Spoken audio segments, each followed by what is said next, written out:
Bonjour Monsieur le Cardinal, merci de nous recevoir chez vous. Et je dirais tout d'abord bon anniversaire. Il y a quelques jours, vous célébriez à Notre-Dame de Paris la messe à l'occasion de votre 80e anniversaire. Et il y avait là une assemblée nombreuse, clergé, diacres, peuple fidèle. Et tous étaient vraiment très heureux de célébrer cet événement. Et à cette occasion, vous avez bien voulu répondre aux questions de Catéo. Je dirais qu'il y a à cela quelques légitimités. Vous avez fondé Catéo et les téléspectateurs de Catéo sont très heureux de pouvoir vous entendre.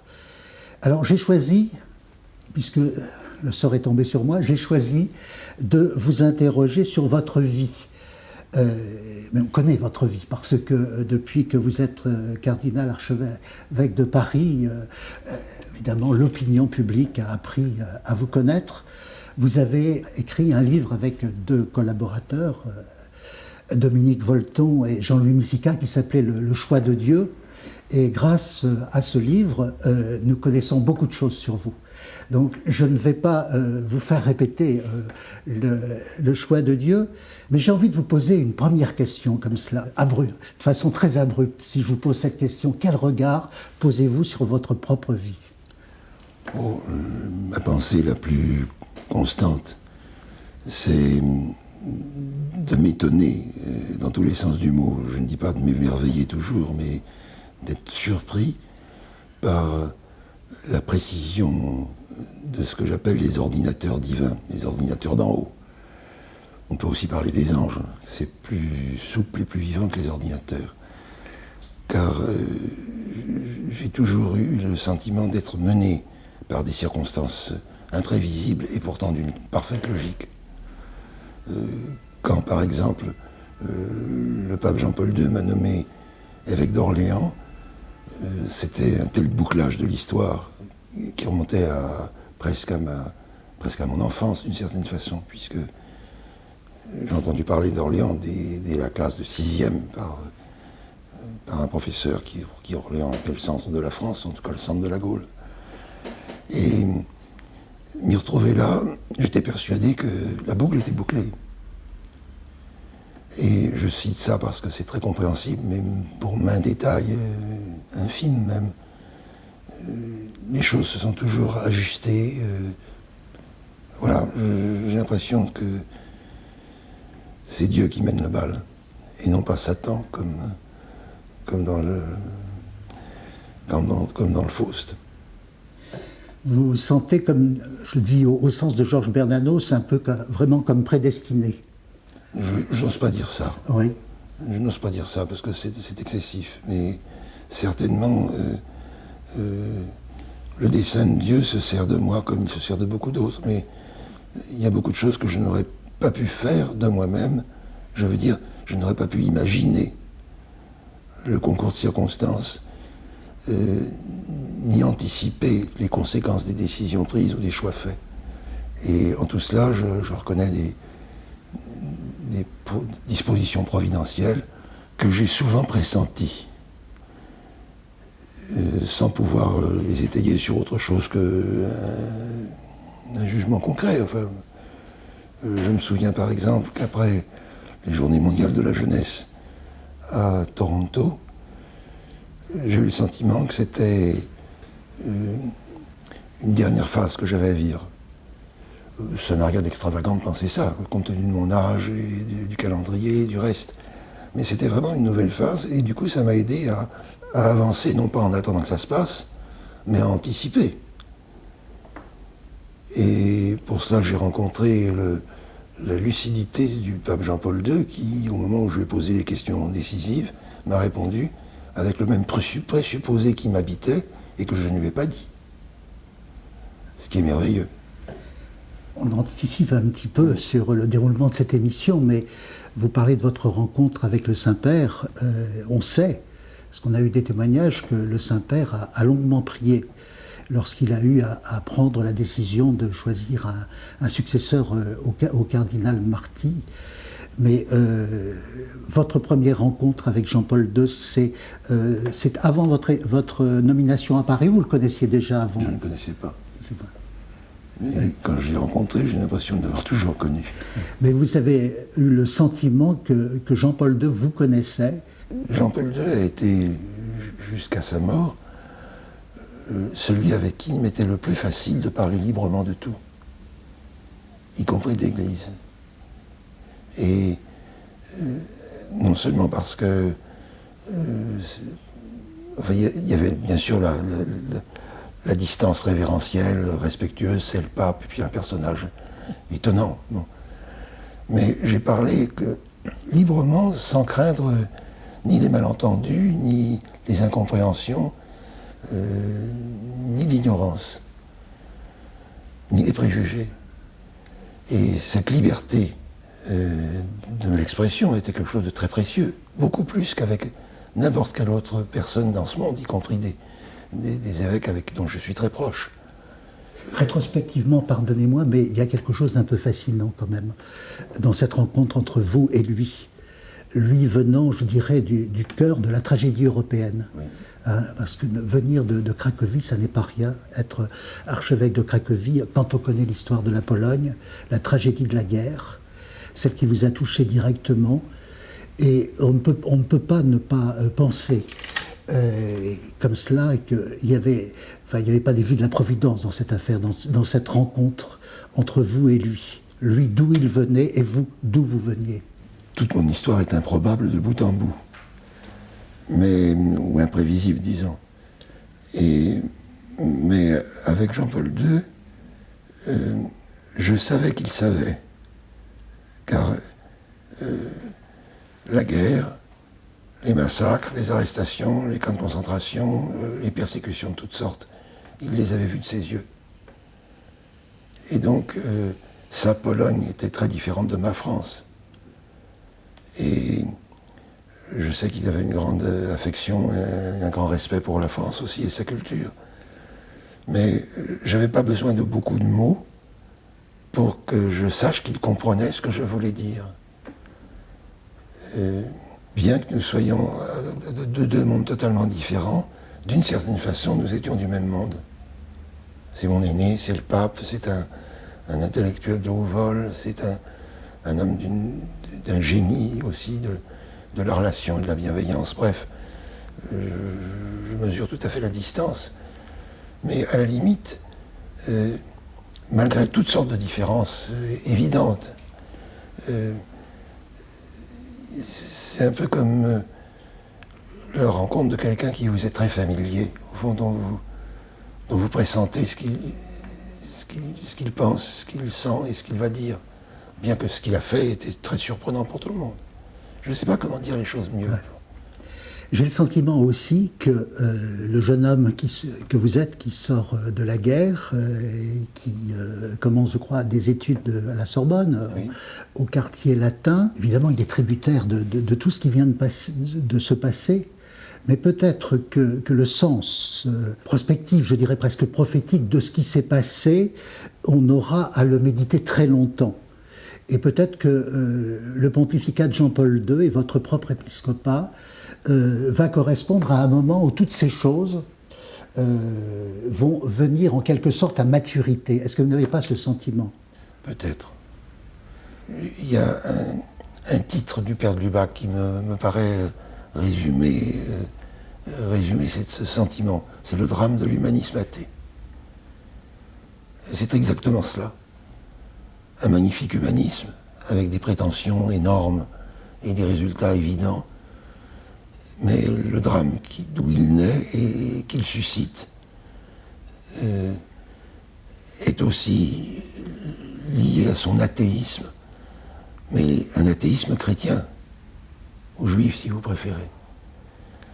Parce que il y a 1000 manières d'être athée.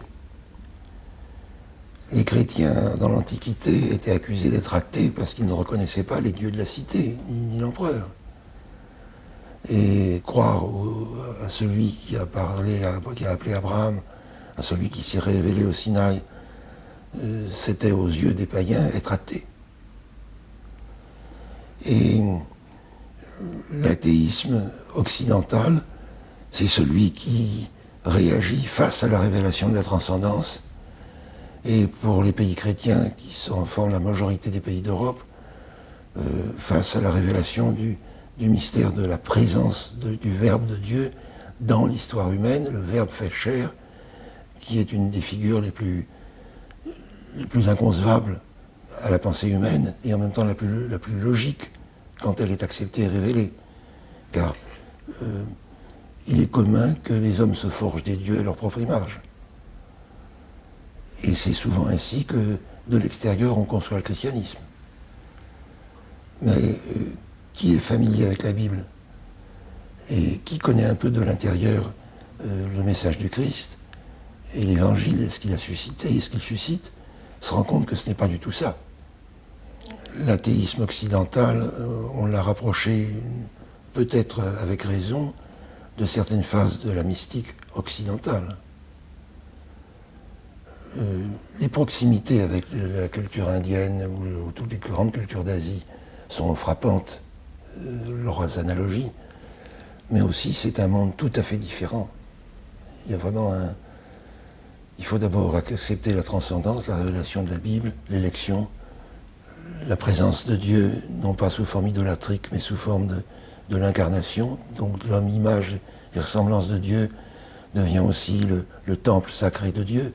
C'est Jésus qui dit lui-même, qui parle dans Saint Jean du temple de son corps.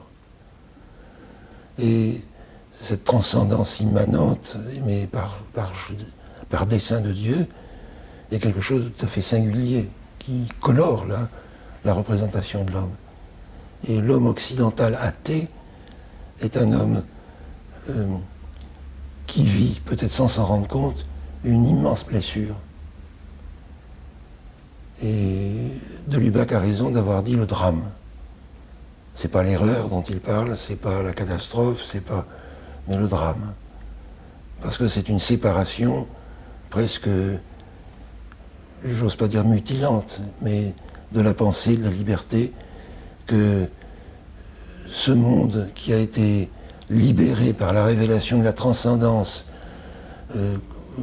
gavé d'espérance par la révélation de l'incarnation, s'il veut reprendre son autonomie, est un homme qui n'arrive plus ou n'arrive pas à aller jusqu'au bout du désir qu'il habite désormais et qu'il ne peut pas satisfaire.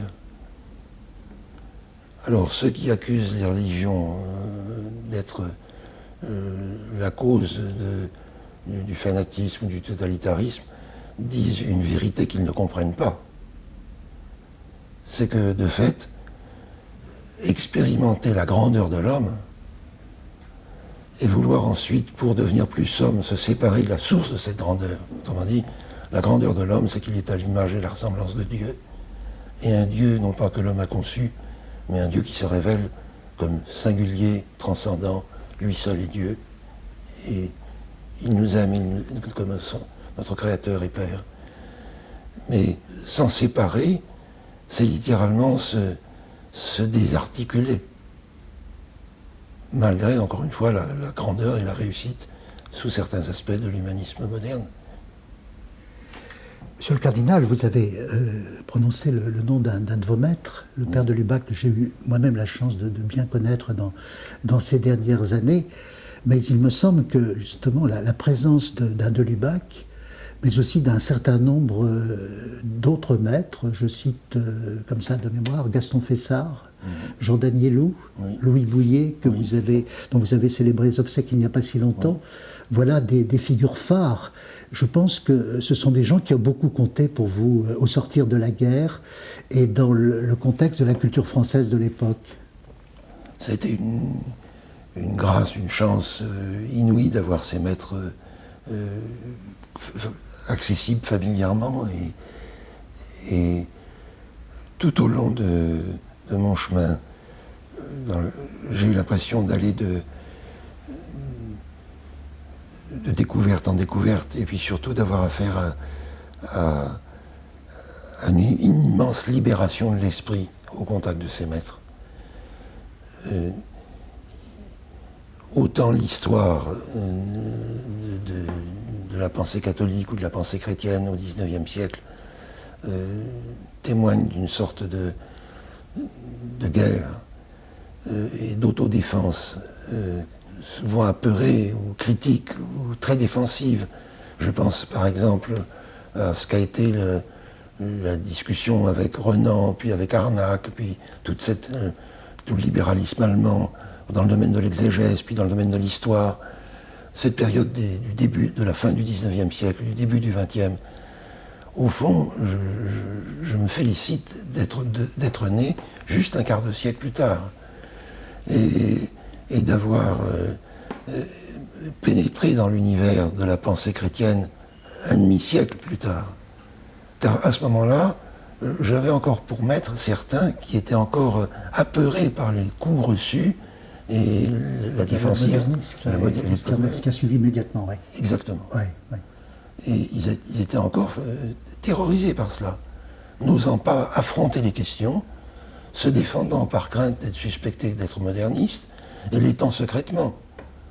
Du coup, ils n'étaient pas libres par rapport à la question posée pour l'affronter directement. Bien plus tard, j'ai lu avec étonnement et avec la même jubilation Balthazar. C'est une découverte qui date de quand, le Balthazar? Balthazar, c'était un peu avant 68. Les années 60. C'est la parution de la gloire et de la croix.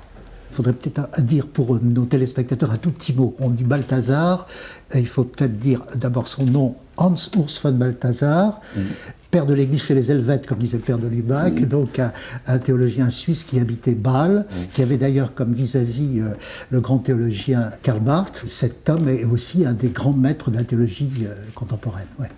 Oui, j'avais lu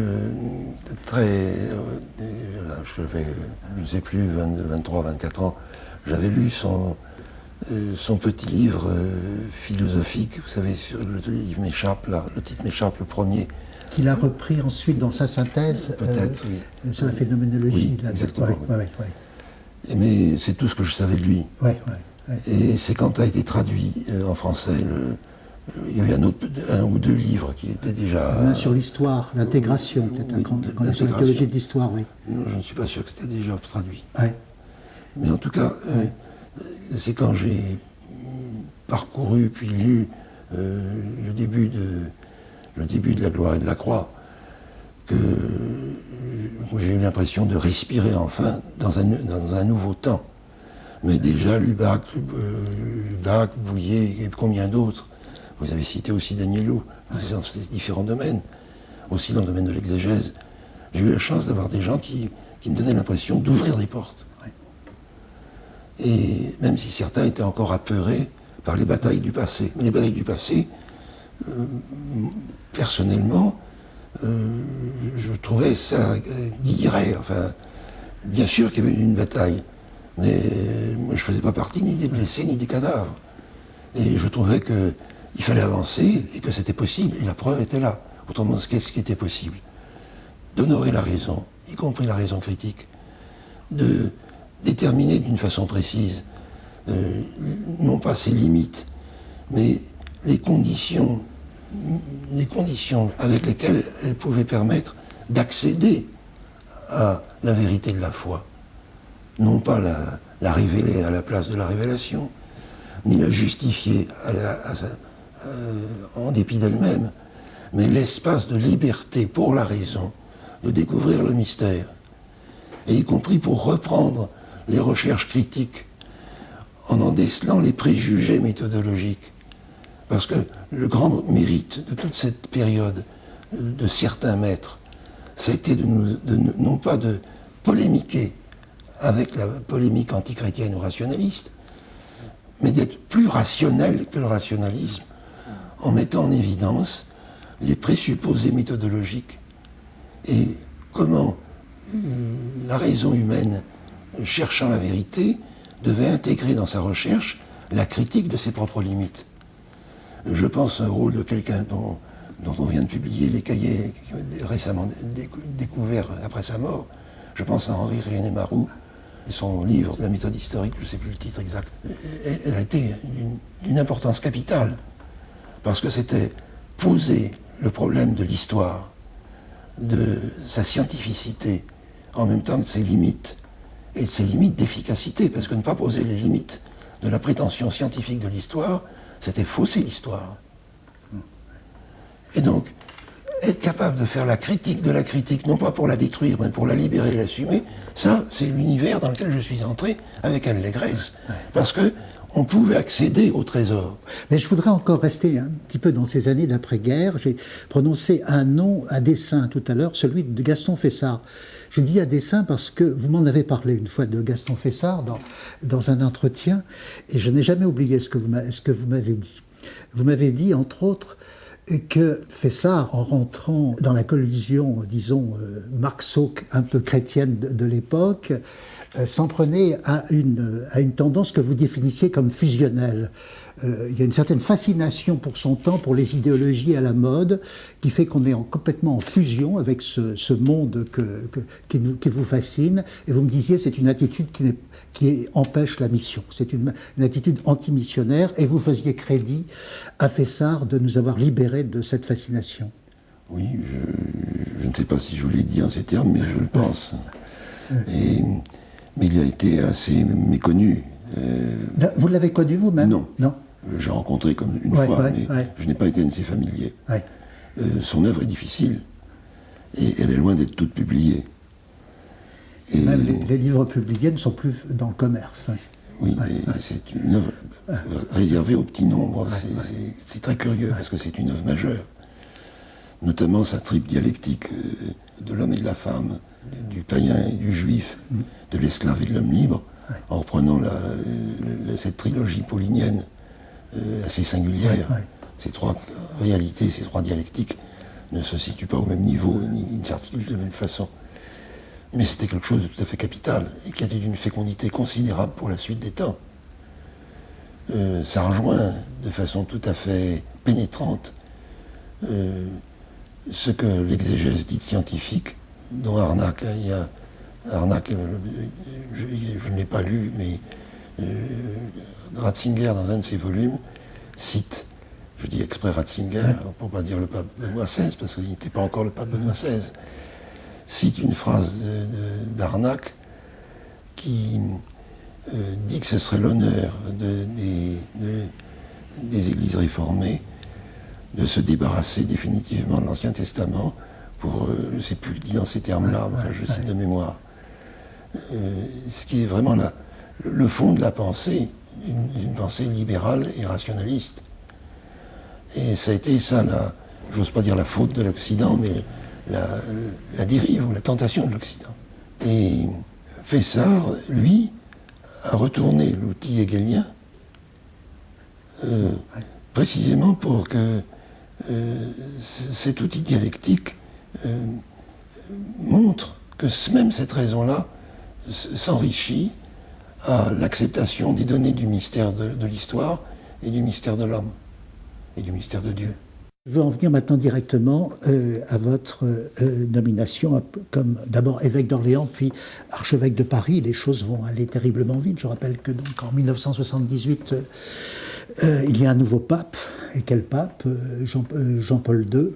Et c'est ce Jean-Paul II qui va vous nommer d'abord évêque d'Orléans et puis donc archevêque de Paris. Alors on peut dire quand même pour vous les choses changent assez radicalement à ce moment-là. Je pense que vous avez été préparé par tout ce qui a été évoqué à cette charge et vous vous retrouvez à la tête évidemment d'un diocèse extrêmement important en France, et puis ensuite le Saint-Père, en vous nommant cardinal, vous associe aux responsabilités de l'Église universelle. Et vous avez donc maintenant un autre point de vue, si j'ose dire, sur la vie de l'Église et la vie du monde. Et je voudrais qu'on en parle un petit peu. Rétrospectivement, quand vous arrivez aux affaires, quelle impression ça vous donne, comme ça, brusquement, de changer de registre et d'arriver comme ça à des responsabilités aussi importantes? Le mot qui me vient à l'esprit, c'est incongru. J'étais le plus improbable de ceux à qui on pouvait penser pour remplir ces charges. À mes propres yeux aussi. Et je sais que si j'étais préparé, disons, par mon itinéraire, par une certaine connaissance du monde contemporain, de l'univers non catholique, ou l'univers laïque. Pour les milieux cléricaux, j'étais pas le meilleur possible, ni forcément le bienvenu.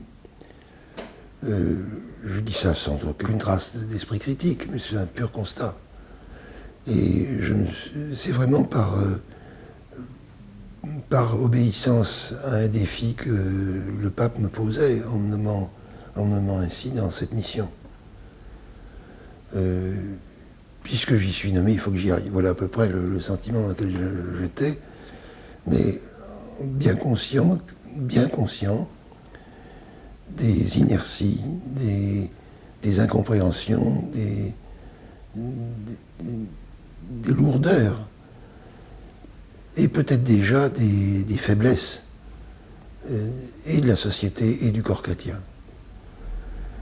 Et ma question a toujours été: que puis-je et que dois-je faire à la place où je suis qui soit utile? Il ne fallait pas que je parle pour me faire plaisir. Il ne suffisait pas que je dise ce que je pensais exact ou vrai ou utile, mais il faudrait encore que ce le soit. Et comment une société de l'état où elle était, l'Église telle qu'elle était, pouvait-elle se guérir de ses plaies et de ses querelles et de ses blessures? Comment pouvait-elle avancer positivement? Comment susciter, éveiller, aider ceux que l'Esprit Saint inspirait et inspire, sans que cela soit au détriment de tous ceux qui, à tort ou à raison, continuaient leurs options, leurs combats, etc. Bon, je parle peut-être en termes trop abstraits, parce que derrière tout ça, il y a des réalités très précises. C'est difficile, cette tâche. Curer, ça n'est pas facile, mais c'est la relation personnelle qui émerge de la situation collective. La situation collective, c'est surtout dans une ville, c'est une assemblée un peu hétéroclite de gens qui viennent du voisinage et un peu d'ailleurs, et qui prend corps à la mesure de ce qui est vécu ensemble, notamment dans la célébration eucharistique. Et cette vision-là est une vision essentiellement sacramentelle au milieu d'une foule. Et c'est des contrastes, puisque les sacrements rassemblent des personnes et que la foule agglomère des gens. C'est pas tout à fait pareil. La communion du stade et les hurlements du stade, même unanimes, ne sont pas la même chose que les chants d'une grande assemblée.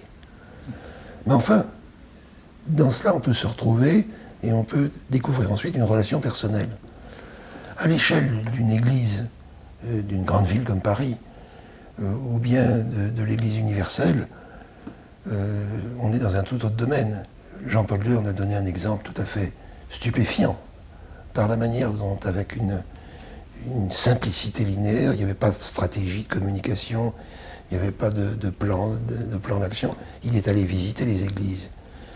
La seule manière de les visiter, de les réunir, c'est de célébrer l'Eucharistie, puisque c'est là où l'Église se donne, se voit, et de prêcher la parole de Dieu. Et cela s'est fait, dans le monde tel qu'il est, la télévision est entrée là-dedans, et a transmis l'événement plus qu'on ne le transmettait 50 ans auparavant. Et du coup, du même coup, l'annonce au public, au grand public, chrétien ou non chrétien, c'est faite par ce canal-là. Donc la tactique, la stratégie, le mode d'agir de Jean-Paul II, c'est d'une simplicité biblique. Il va visiter les églises, l'événement est tel que les gens se rassemblent, il célèbre l'Eucharistie, tout le monde le voit et l'entend. Terminé. Et il continue. Il fait le tour de la planète. Mais c'est un événement qui a tout bousculé. Mais cela prend place dans l'appréciation de l'époque et dans les problèmes stratégiques de l'époque. Et ça, il faudra le recul peut-être d'un siècle pour voir les fruits. Mais analogiquement, je dirais que pour vous, c'était visiter toutes les paroisses de Paris, ne serait-ce que le dimanche, célébrer la messe le matin dans une paroisse de Paris, et puis le rendez-vous hebdomadaire à Notre-Dame à 18h30, je crois, le dimanche, ce qui était très important pour vous. Oui, de fait, parce que c'est la grâce de Paris, cela, parce que Paris est une ville extrêmement dense et privée de ce que sont devenus les départements des Hauts-de-Seine, du Val-de-Marne, de Saint-Denis, privé de ce qu'on appelait jadis la banlieue. Ça n'est que 2 millions d'habitants, un peu plus de 2 millions d'habitants, du moins qui habitent et qui résident, plus les 2, 3, 4 millions qui y travaillent ou qui y passent le jour, même plus. Mais d'autre part, c'est une ville très dense, très concentrée. On traverse Paris en métro en une demi-heure, 45 minutes. Et donc c'est extraordinaire d'avoir une telle densité. Alors, et puis Paris, il faut l'aimer. Et pour ma part, j'ai passé toute ma vie, sauf 5 ans, à Paris. J'ai le sentiment que nous traversons une crise évidente et que sur bien des points, beaucoup de choses ont été pressenties et dites par les générations qui m'ont précédé ou mes contemporains, mais qu'elles ont eu peu de conséquences pratiques. Je pense par exemple à la crise du clergé. Elle remonte déjà juste au lendemain de la Deuxième Guerre mondiale. Il y a des témoins de cette affaire qui en ont fait l'histoire subjective. La fondation de la Mission de France était une réponse à cette situation, se voulait être une réponse à cette situation. Et comme rien n'était prêt pour une réforme, la Mission de France a suivi son propre chemin, et selon sa propre logique, et n'a pas substantiellement bougé l'ensemble du dispositif, etc., etc. De même, beaucoup de choses étaient déjà mûries, formulées. L'apostolat des laïcs a été formulé très rapidement ou après le début du siècle. La réforme liturgique aussi, l'action sociale, etc., etc. Je n'en finirai pas d'énumérer tout cela. Mais comment faire que les choses bougent? Moi, j'avais la conviction qu'elles ne pouvaient pas bouger par le biais des réformes pratiques que l'on veut mettre en place. Mais que ce qui fait bouger les choses, c'est l'expérience de la foi qui rend les gens plus libres et plus disponibles. Et que la vraie question qui fera bouger l'Église, selon la volonté de Dieu, c'est que les chrétiens deviennent plus croyants et prient davantage. Et je dis cela, non pas pour faire de la piété, même si on a compris ça de cette façon, certains, mais parce que je pense que c'est la vraie force qui constitue l'Église et qui peut seule faire que les étroitesses d'esprit bougent. Sinon, on est dans des querelles idéologiques. Et c'est bien cela dont j'ai perçu la force dès le lendemain de la guerre, la Deuxième Guerre mondiale, et dans mes premières années de ministère. Toujours étonné de voir la réduction idéologique des milieux catholiques. Ne comprenant pas bien comment des gens qui ont été touchés par l'aile de l'ange, qui ont la grâce de connaître le Christ, puissent à ce point se laisser réduire par des querelles qui engendrent une haine véritable pour les frères, sous couvert de l'amour. Et les haines idéologiques sont parfois, vous savez, la rabies theologica dont on parlait, la rage théologique.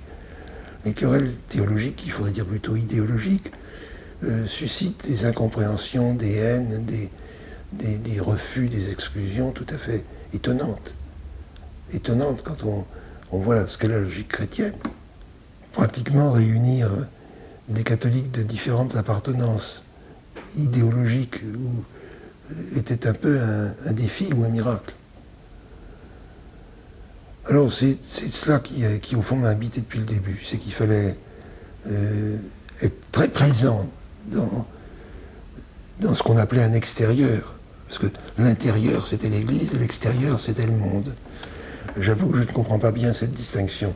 Non pas que je pense que l'Église doit se confondre avec le monde, mais l'Église est dans le monde. Elle n'est pas du monde, mais elle est dans le monde, et elle en participe nécessairement. Et en participer, ça ne veut pas dire cesser d'exister comme elle est. C'est au contraire en étant davantage elle-même qu'elle existe dans le monde, sinon elle n'existe plus. Elle n'est plus rien qu'une religion réduite au service de la société. Ce qu'elle a été pour certains. C'est l'empereur Napoléon Ier qui a été le plus puissant sociologue de la religion. Dans une définition, le catholicisme est la religion de la majorité des Français. Donc le catholicisme, la suite logique de cette affirmation, c'est de dire la religion, l'Église, ce qu'elle prescrit, ce qu'elle pense, doit être conforme à ce que pense la majorité des Français, puisque c'est la religion des Français. Du coup, il n'y a plus de message, il n'y a plus de source. Et l'expérience que j'avais pu avoir comme aumônier d'étudiant, toute mon expérience personnelle, montrait que ce qui était le plus important, c'était la source, et la force jaillissante de la source. Voilà, je vous ai tout dit. Autre dimension de votre ministère, je dirais que c'est l'accession au monde politique. Il se trouve que vous êtes nommé archevêque de Paris. Il y a un président de la République qui n'est plus là pour très longtemps, qui s'appelle Valéry Giscard d'Estaing. Il y a un nouveau qui va arriver, c'est François Mitterrand. Donc, comme archevêque de Paris, vous avez forcément des relations avec les plus hauts responsables, notamment ces deux présidents. Et l'arrivée du président François Mitterrand en mai 81 marque une césure importante dans la vie nationale. S'en suivront un certain nombre d'événements. Je dirais votre mission par rapport à ce monde politique, comment vous la définiriez? J'avais l'impression que les responsables politiques, il fallait pouvoir leur parler de telle sorte que je me positionne tout de suite comme désintéressé, disant la vérité, disant ce que je pense vraiment, sans être pour autant provocateur, et que j'ai une vraie liberté d'accès, et que eux puissent trouver un interlocuteur à qui, s'ils le voulaient, ils pouvaient se fier. Donc, je n'ai pas fui. J'ai toujours veillé à éviter d'être utilisé, et ils ont bien compris. Je ne parle pas seulement des présidents, mais le personnel politique d'une manière générale. Et ce qui fait que je pense que les hommes de pouvoir sont dans une grande solitude. Comme toujours, il y a les conseillers intimes, les fous du roi, les flatteurs, etc. Je me suis tenu toujours à l'écart des cours et des milieux. Mais j'ai voulu en être assez proche pour que il ne soit pas devant un espèce d'inconnu dont on ne comprend pas comment il pense, comment il réagit, et qu'on ne puisse pas l'aborder ou lui faire dire quelque chose. J'ai préféré être un interlocuteur libre, pour qu'eux soient libres, et ne pas fuir cette difficulté très considérable de la vie politique dans une démocratie telle que la France. Très bien. Je voudrais aborder maintenant l'Église universelle. Comme cardinal, vous êtes un collaborateur direct de Jean-Paul II, un personnage extraordinaire dont vous nous avez déjà parlé. Et le pontificat de Jean-Paul II, c'est quand même un tournant dans l'histoire. Avec ce qui s'est passé à l'Est, comment avez-vous vécu les grands moments de ce pontificat? Eh bien, d'abord dans l'admiration et l'action de grâce, toujours pour l'audace du pape, et puis surtout l'extraordinaire trajectoire de sa vie après l'attentat. Et la faiblesse physique qui s'introduit comme un élément nouveau et inattendu dans l'existence d'un homme qui, aux yeux selon une formule de mon prédécesseur, le cardinal Marty, l'a traité qu'en athlète de Dieu. Eh bien, l'athlète était un athlète blessé. Et pourtant, il a rempli sa mission. Mais j'ai concentré, en ce qui concerne l'Église universelle, une bonne partie de mes forces et du temps libre, ou du temps que je n'accorde. Petite parenthèse, j'ai pris comme règle, pour ne pas être un évêque voyageur, de m'accorder en temps de déplacement que le temps normal d'un prêtre de Paris qui prend une journée de repos par semaine. Et donc, cumulé en nombre de jours annuels, mes absences ou mes voyages, je ne devais pas excéder cela. C'est une règle facile à appliquer, finalement. Ça m'a donné y compris vos déplacements à Rome. Y compris mes déplacements à Rome. Ouais. On me traitait un peu de fou parce que j'arrivais le mercredi soir et je partais le jeudi après-midi, par exemple. Et ainsi dans un certain nombre de déplacements. J'ai beaucoup voyagé, mais je n'ai pas profité des voyages. Je n'ai fait qu'aller faire vite ce que je devais faire dans tel ou tel pays. Donc, malgré cela, j'ai concentré mes efforts sur le problème de l'Europe qu'on appelait l'Europe de l'Est. J'ai été très seul quand j'ai déclaré l'Europe de l'Est n'existe pas. Il y a l'Europe centrale et l'Europe orientale. Et j'ai vu à ce moment-là, c'était avant 89, j'ai vu à ce moment-là des Polonais, des Tchèques me dire « Ah ben, vous vous souvenez qu'il y avait l'Europe centrale ?» Ça nous a surpris. Parce qu'on avait gobé la division soviétique de Yalta et américaine d'une Europe coupée en deux. Et j'ai tout concentré dans ces relations en espérant que quelque chose bougerait. Et en concentrant, je voulais aussi, c'était mon intention, consacrer presque un mois par an, c'était pour l'été ou 3 semaines, à l'Afrique. Et ça, je ne l'ai pas assez fait. L'Europe de l'Est m'a polarisé. Et ensuite, les obligations comme cardinal à Rome dans différentes circonstances. Alors pour l'Europe de l'Est, je ne regrette pas, parce que c'est une page qui est maintenant tournée. Les jeunes générations se souviennent déjà, à l'Est, ne se souviennent déjà plus ce qu'était le régime il y a 10 ans, 15 ans. C'est normal. Mon remords, je répète, c'est l'Afrique. Parce que je pensais que, comme archevêque de Paris, la France en particulier, a un rôle essentiel dans ce domaine. Il m'en est resté des amitiés indéfectibles avec un certain nombre d'évêques africains, qui sont des pères, des frères, des amis. Mais je crois que j'aurais pu ou dû faire plus. Parmi les événements qui ont marqué évidemment votre épiscopat, il y a les JMJ à Paris. Oui. Quels souvenirs en avez-vous et quels en sont les fruits à votre avis? D'abord, ça a été un miracle où il a fallu se battre sur tous les terrains. Je m'en vois encore aller gentiment vérifier auprès du pape Jean-Paul II si c'était bien sa volonté que m'exprimait tel ou tel de ses collaborateurs sur le fait qu'il fallait faire de cette façon ou de telle autre façon, qu'il y ait des baptêmes ou non à Paris, ou qu'il y ait... etc. Et tout ça, c'était des innovations. Quand le pape m'a fait venir pour me dire qu'il souhaitait qu'après Manille, c'était sortir des journées aux États-Unis. Denver. Non, Denver, oui. Il m'avait dit la prochaine fois, ce sera Manille, mais la fois d'après, je vous préviens tout de suite, je voudrais que ce soit Paris. Ah oui, ça c'est une volonté expresse de Jean-Paul II. Oui. Ouais. C'est pas soufflé par vous, c'est le pape lui-même qui a... Ouais, ouais. Et il m'a dit, je voudrais que vous rénoviez les affaires. Vous êtes capable de faire ça, vous les Français. À quoi je lui ai répondu que j'étais d'accord, que j'étais prêt à ce qu'on le fasse à Paris, mais qu'il y avait 2 conditions qu'il fallait remplir, non pas que je lui posais à lui, mais 2 conditions préalables auxquelles je devais trouver une réponse. Premièrement, il fallait les moyens financiers, parce que ça représentait quand même un coût considérable. Et deuxièmement, il fallait que j'emporte l'adhésion de l'Église en France, dans sa complexité. Ce qui n'était pas facile.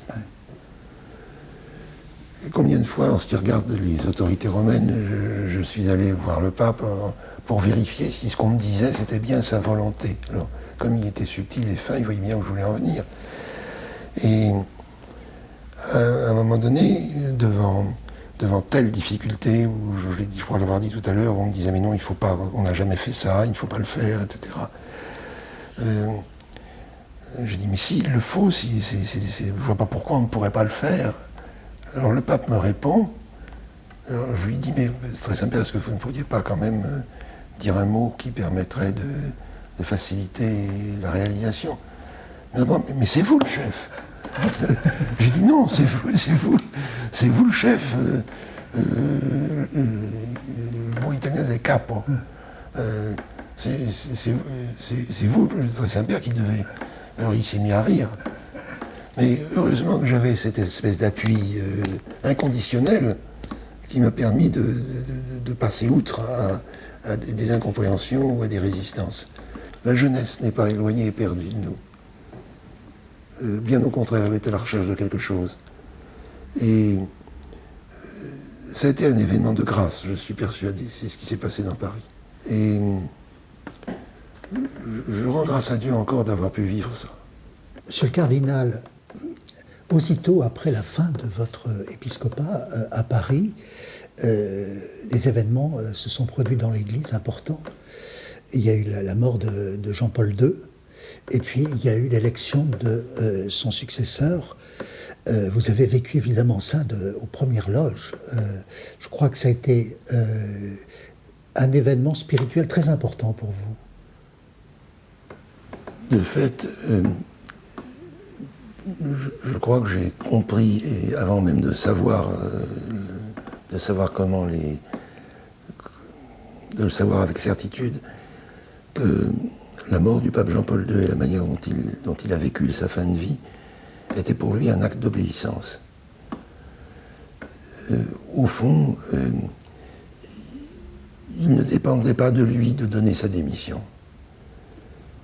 Il avait fait tout ce qu'il fallait pour que, s'il était en état d'impossibilité, les règles de l'Église puissent jouer, et dans ce cas, qu'on élise un autre pontife. Mais tant que ceci ne jouait pas, il recevait comme la volonté de Dieu d'accomplir sa tâche dans l'état physique dans lequel il se trouvait.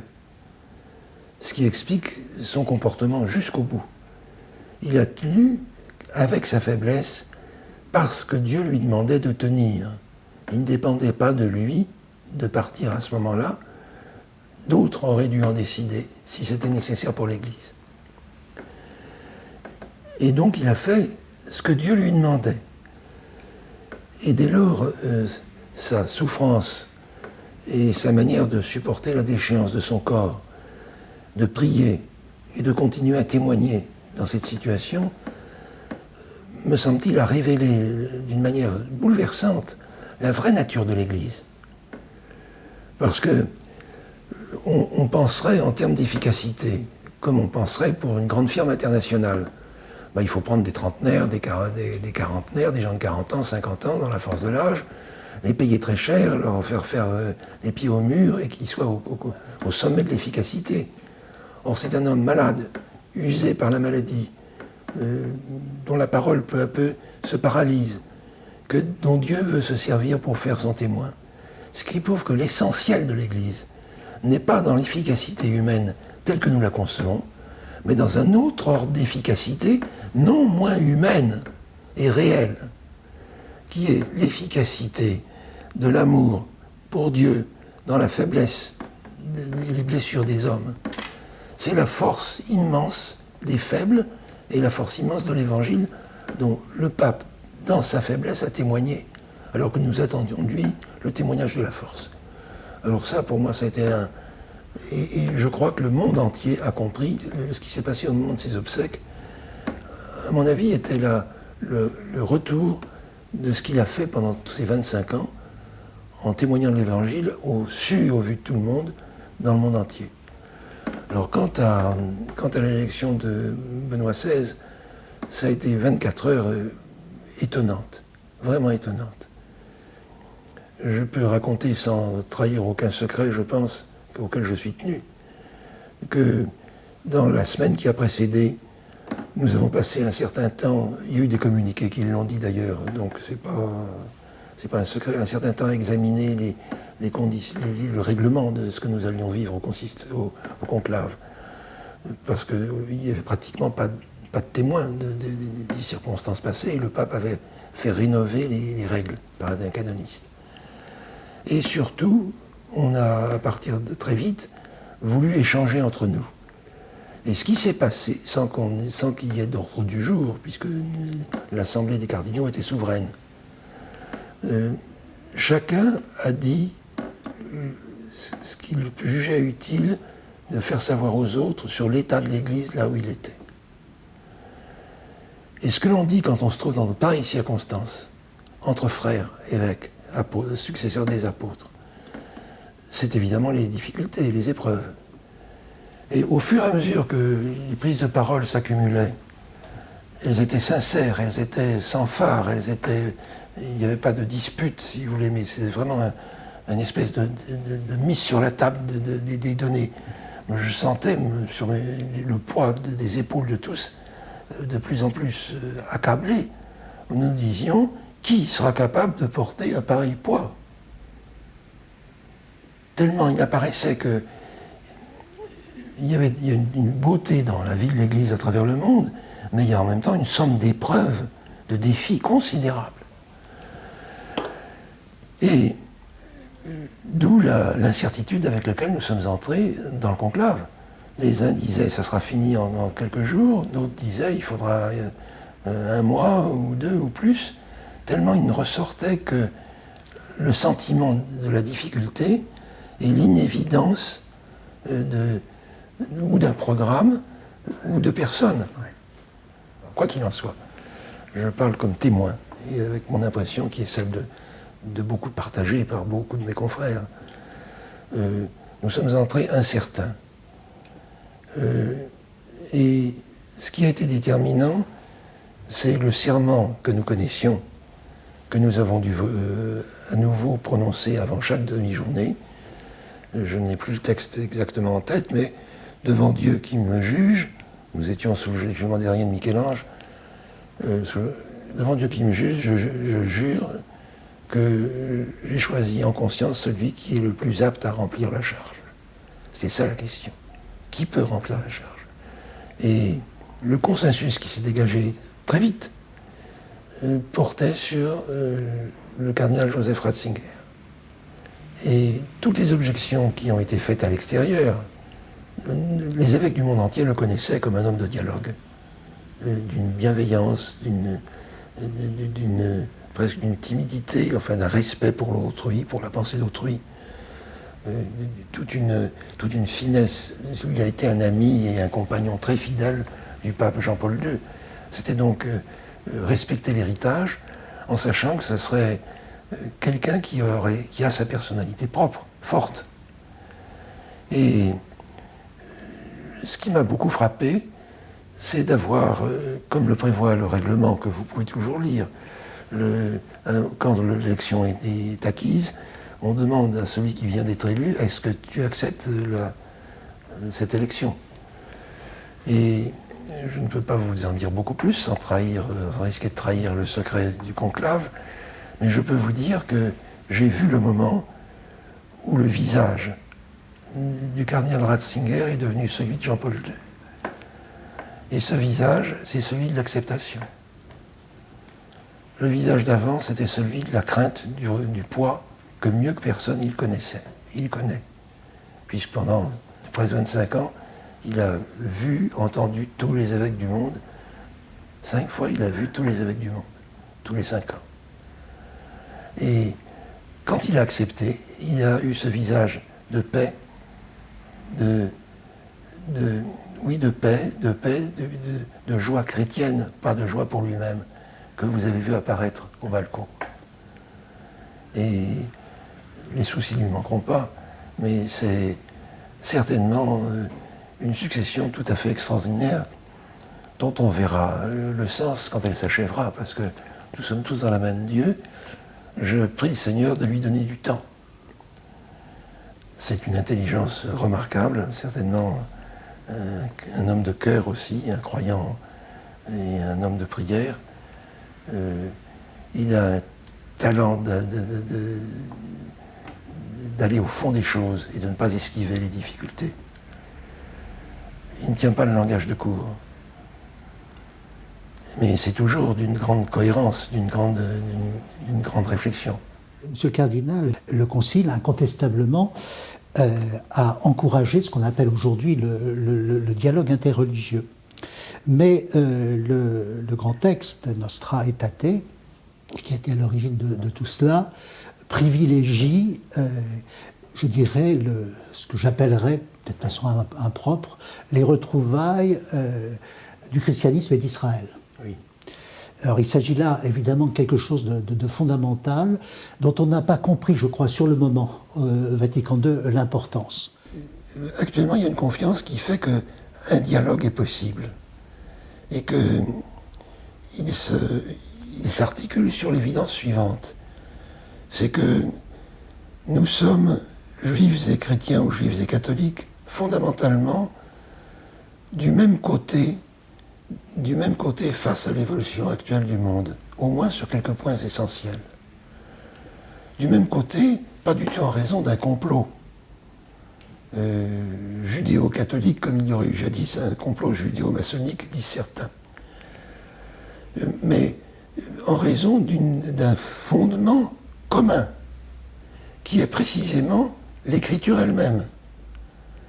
Remarquez comment dans tous les discours, dans tous les enseignements du Concile, comme du pape Jean-Paul II, ou des papes, et en particulier des papes les plus récents, c'est toujours à ces deux premiers chapitres de la Genèse, les 3 premiers chapitres de la Genèse, qu'il est fait référence pour rappeler que l'homme est créé à l'image et à la ressemblance de Dieu, et que là est la source de toute sa dignité, et qu'il en découle, dans le Pentateuque, que nous recevons comme une parole divine, une volonté de Dieu qui s'adresse à la conscience de l'homme et qui norme, qui exprime ce que nous appelons, nous, dans notre culture occidentale, la morale.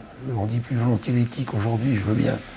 Mais la conduite morale repose aussi, pour des croyants, sur une volonté divine qui fait la dignité de l'homme et la grandeur de l'homme. Or, nous sommes du même côté, ensemble, pour accueillir ces mêmes commandements et cette même définition de la condition humaine. Et même quand les chrétiens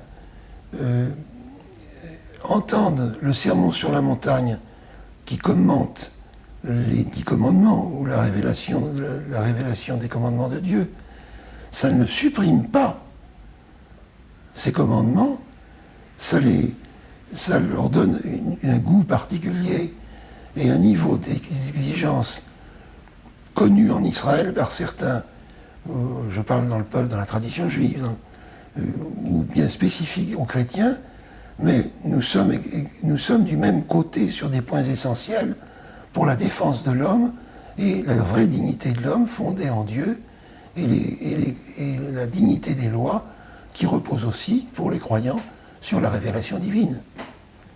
Or ça, c'est une force dans la crise actuelle de la civilisation, et pas seulement de l'Occident, qui est énorme.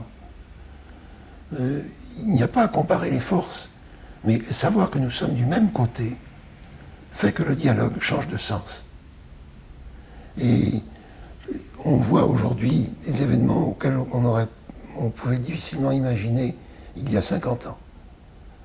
J'avoue que c'est une de mes espérances, de mes joies de la fin du pontificat de Jean-Paul II et du début du pontificat de Benoît XVI. Merci, monsieur le cardinal. Merci pour ce beau témoignage qui nous est allé droit au cœur.